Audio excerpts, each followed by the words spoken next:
Hello and welcome to the ARTI'VIEW by ARCHES programme. I'm Chloe Baker and I'm going to get in touch with Gregory Malphurs. Gregory, hello. Lovely to meet you. Hello, Chloe. Where are you? I'm in Los Angeles.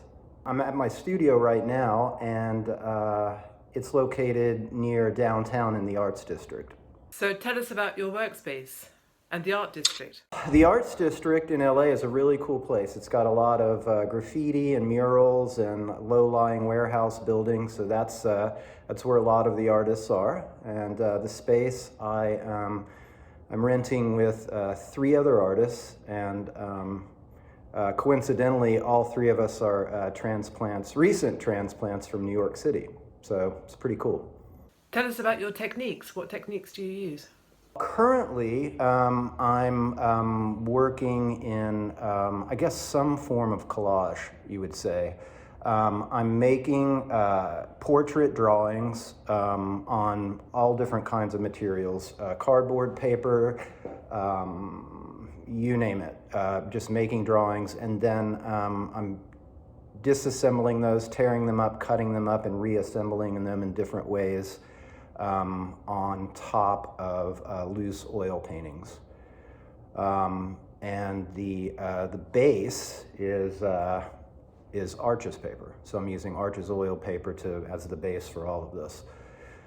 So, using colored pencil, ebony pencil, pastels, you name it, even some Epson prints of photography I'm tearing up now to create this work. So glue it all down, and then I'm just painting and drawing on top of it until I get what I want. So how would you describe your work to someone who couldn't see it? Well, I would say that my work is primarily portraiture, figurative, but it's a perfect balance between chaos and composition. That's a good thing to strive for. So what are the subjects that inspire you?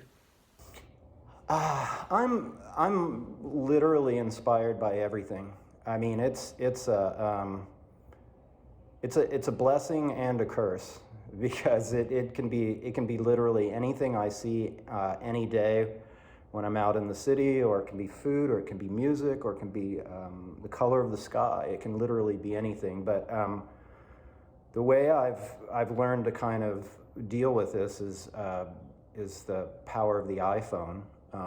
I just constantly take pictures and screen grabs of things I see that inspire me, and then I have them cataloged for future reference right there on my phone, in my hand. Excellent. In your opinion, who would be the greatest artist of all time?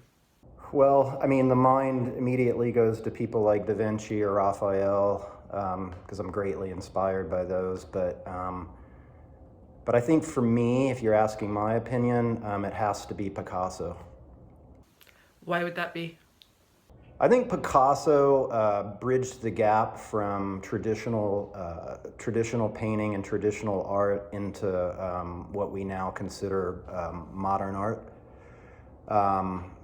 He started out traditionally, figuratively, and then just basically turned the idea of art upside down and on its head, and really caused the world to completely rethink how we look at what a piece of art is.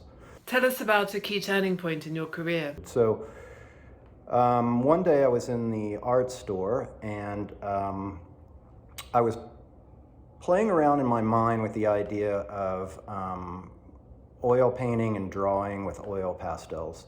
And I saw a pad of ARCHES paper. It's a 12 by 18 pad. I remember it like it was yesterday, and it was ARCHES oil paper. And I thought, wow, that's a really interesting idea, that you could paint with oils or draw with oil pastels on paper. I didn't know that existed. So I picked up the pad, I got some oil pastels and some paints, and went back to the studio with the idea of just doing whatever I wanted. I was also began to be very influenced by the work of George Condo.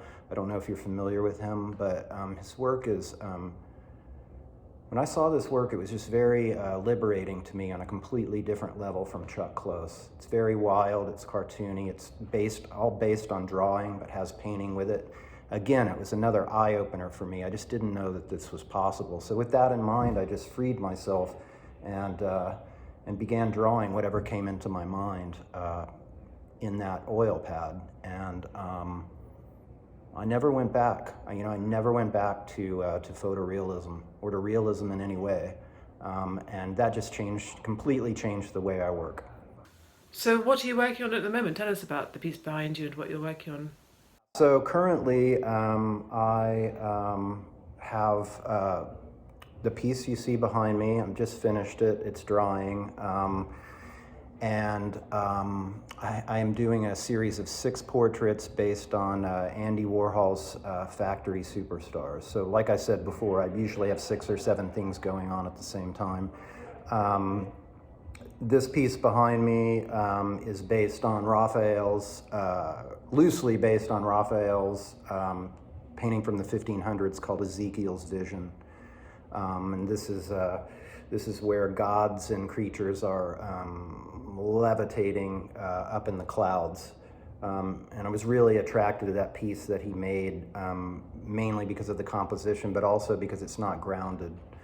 Most of what I do is portraiture, and it's cut off here at the bust, which makes everything very weighted and grounded. This is a lot looser and freer and floating.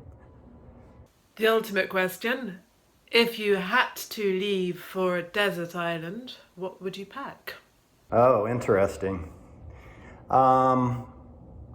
Yeah, so I would definitely have to have a few things. I would have to have my pencils, colored pencils, ebony pencils, oil paints and brushes, probably my oil sticks, definitely the Arches paper, my oil paper, and then would absolutely have to have sunscreen and a hat. True. I know. Thank you so much. Chloe, thank you.